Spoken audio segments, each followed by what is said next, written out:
Hi, Raymar. Hello, how are you? I'm good. How you doing? I'm doing all right. What's it like there in Bermuda today? Hot. Yeah? It's 9 o'clock and it's already hot. Oh dear. Thanks so much for dialing in and joining me virtual, but No problem. see you. So, you said to me that your father was incarcerated. Would you share with us your story? He was incarcerated, I would say, 2 years ago now. Um, it's kind of difficult too at the time that it happened for me exactly, because at that time my parents were going through a divorce, and you know my mind was all over the place. Was the divorce anything to do with the incarceration? Uh, I can't say for sure, but it seemed like it was together because they happened so close to one another. Like Mm, within months of one another, they happened. So okay. And your mother recently passed. How long has it been now? yes, um, she passed August the 26th. And that was very sudden, wasn't it? Yes, Oh, she was in the hospital for about a week, yeah. and um, I went. Something told me to go to the hospital. So I went to the hospital. I spent the day with her, and 1 o'clock in the morning they called us and told us come back, and she passed away. I think it was about 3 o'clock in the morning. Oh my God.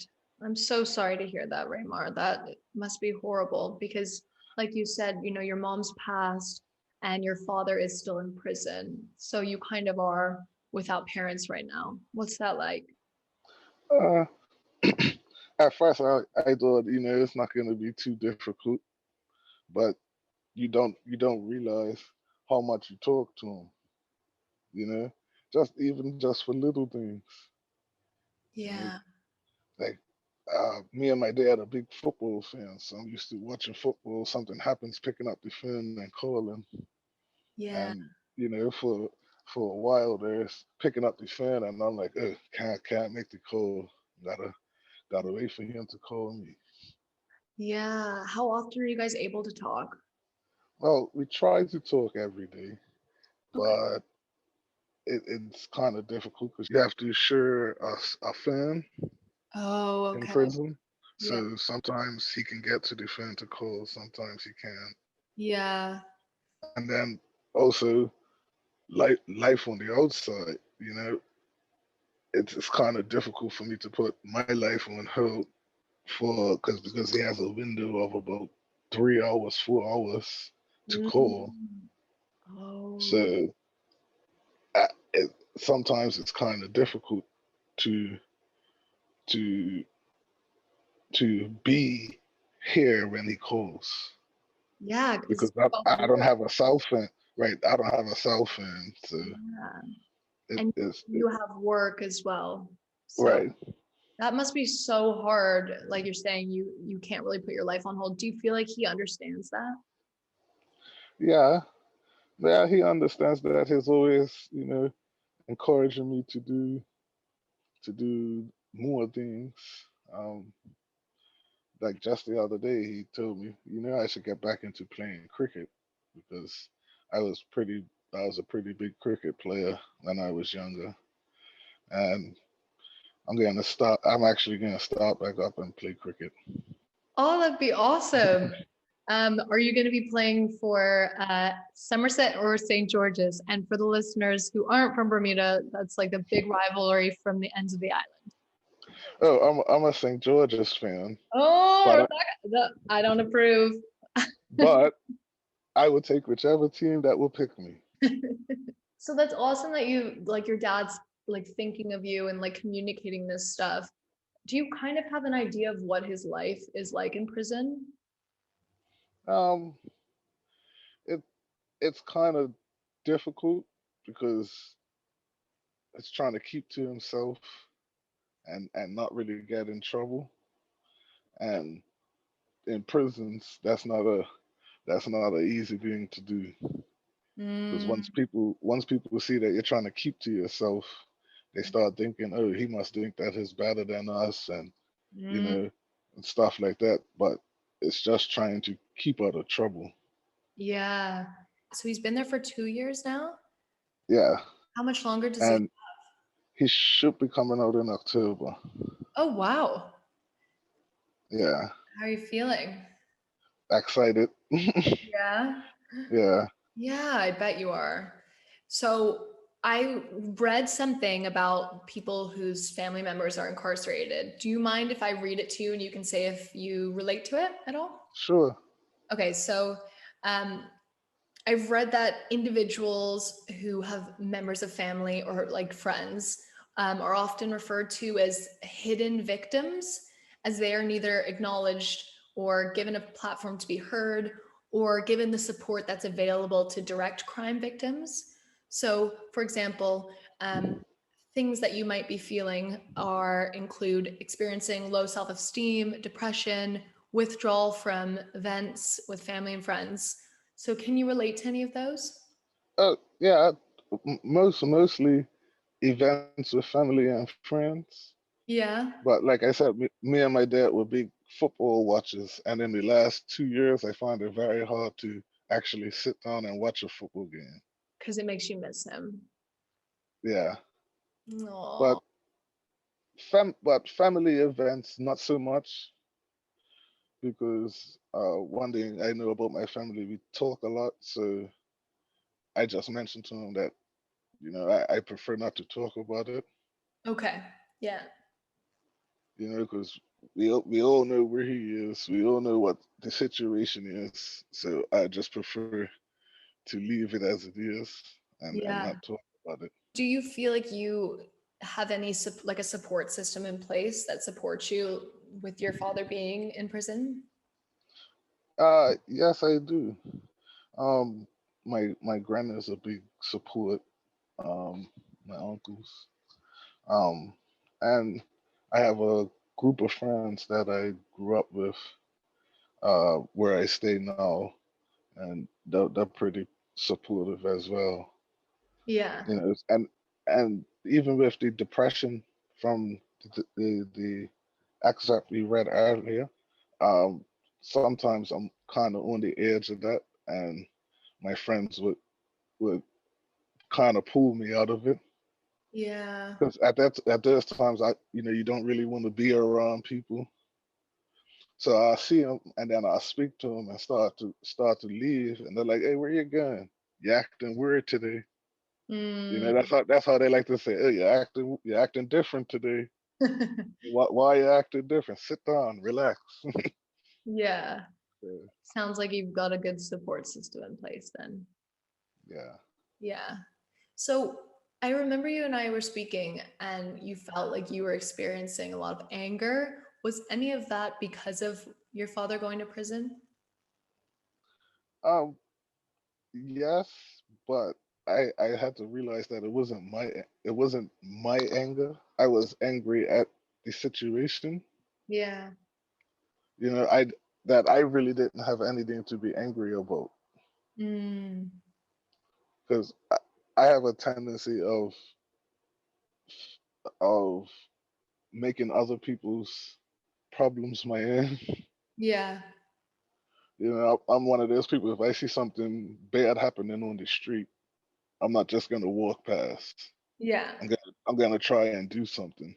I also know that I'm always had a problem with anger. Yeah.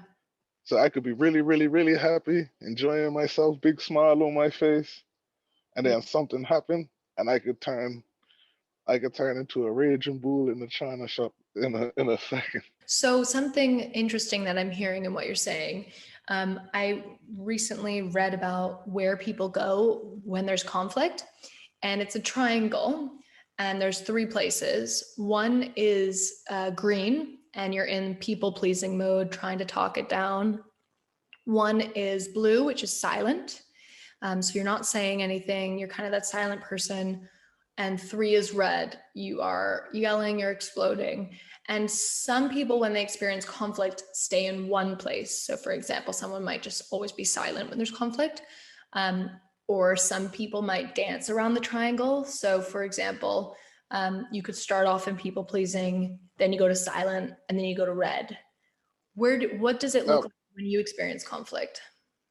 mine's is more of I go from silent down to people pleasing, Oh. down to red. So do you think you're in the silent because you're trying to understand what's going on? Well, trying to understand and hoping that if I don't pay it any mind, it'll go away. Mm, okay.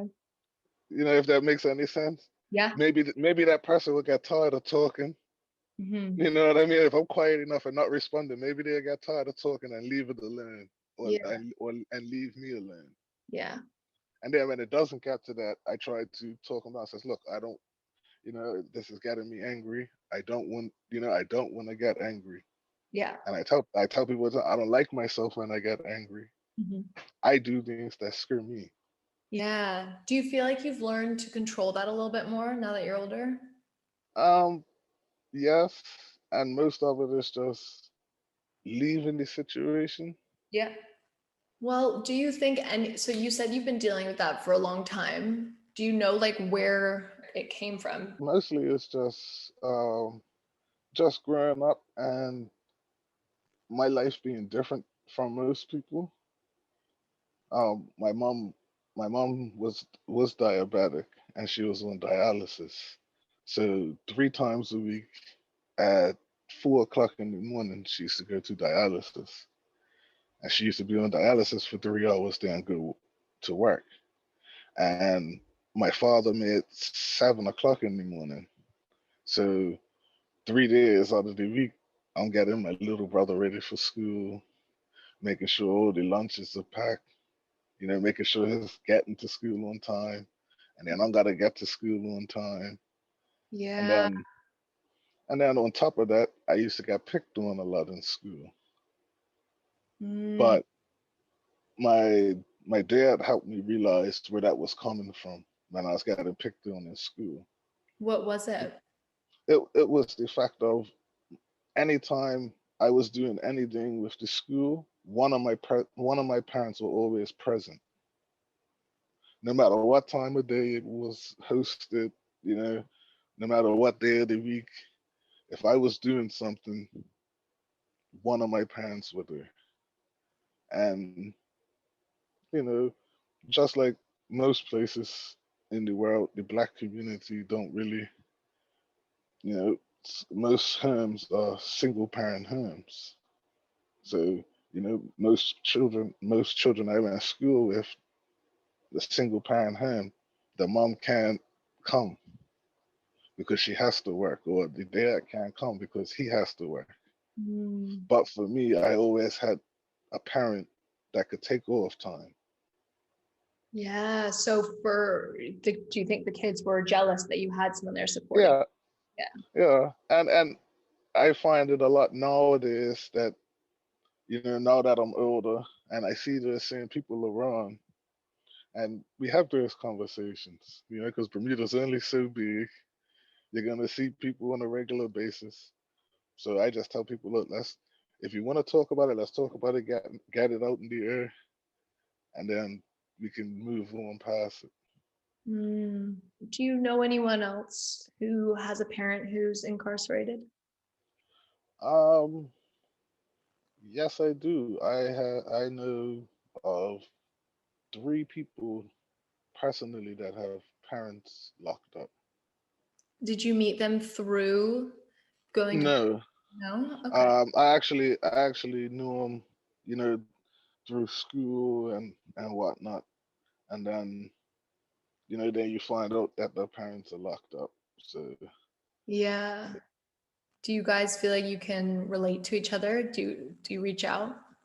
oh yes, you find that you get very specific problems dealing with the prisons. What kind So, of problems? like when my father first went in, he has a special diet, and they weren't giving him the things that he needed for his special diet. So like now that he's older, he has problems with eating flour, and certain meats don't agree with him. So what was happening was they were just giving him the regular meal like everybody else, and then like half the meal he can't eat. Mm. So Yeah. he's eating half meals 3 times a day. Yeah. So, and you know, it's amazing how prison is a lot like how life used to be in the olden days. They do a lot of trading and bartering, so I was able to, because growing up and I was in school, even though people picked on me, I was still a happy person and I tried to speak to people on a regular basis. Mm. I, the strange part is I actually know a lot of people that are actually locked up in the prison right now. Really, of That like that people you I grew up with.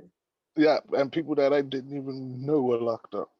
I'll be speaking to my dad, and my dad be like, "Oh, so so told me to tell you what's up."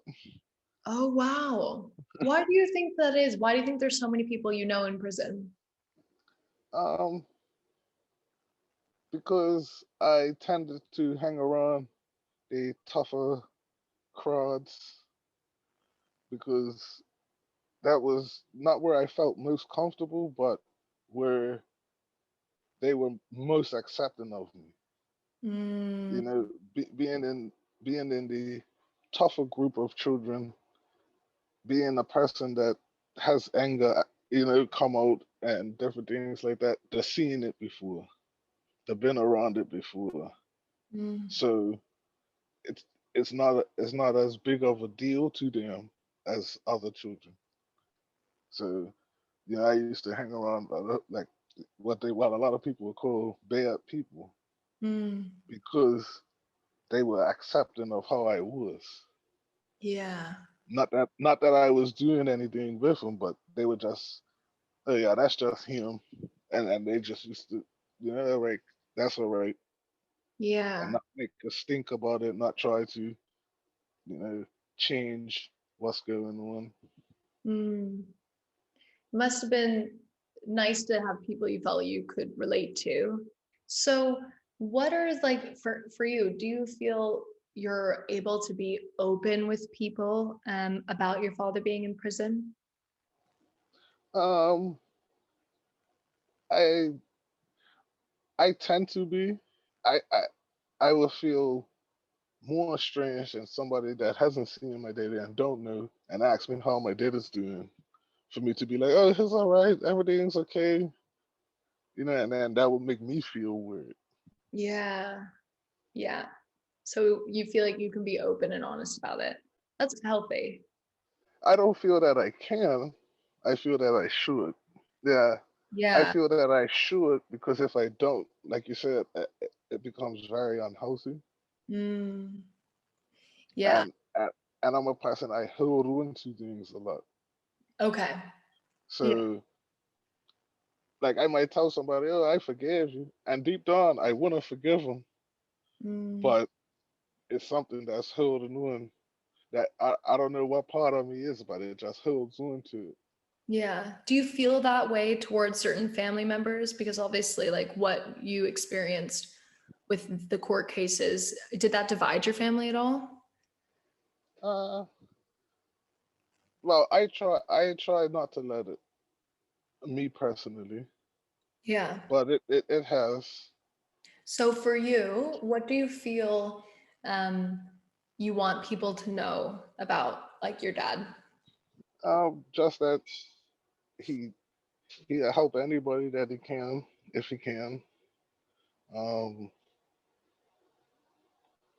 uh, Me, I try to actually model my life after how he lives his. Yeah. What's that like? What Um, does that look like? well, generally, like I said, if somebody that you know needs help and you can help them, always try to help them. Mm-hmm. Like, uh, like I had a neighbor. They they weren't, they weren't making a whole lot of money. They was making just enough money to pay bills, and somebody had started giving me groceries a while back, and I kept telling them I don't need them anymore. And they said, "Well, I'm still gonna give them to you. Make sure you're all right."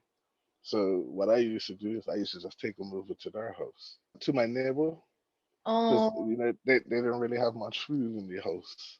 yeah. So if I'm got food at home, why take this food that I'm getting home? Then Mm, I could give it to somebody that could really use it. yeah. That's very generous of you, Raymar. So for you, your dad's getting out in October. How are you feeling about that? You said you're excited.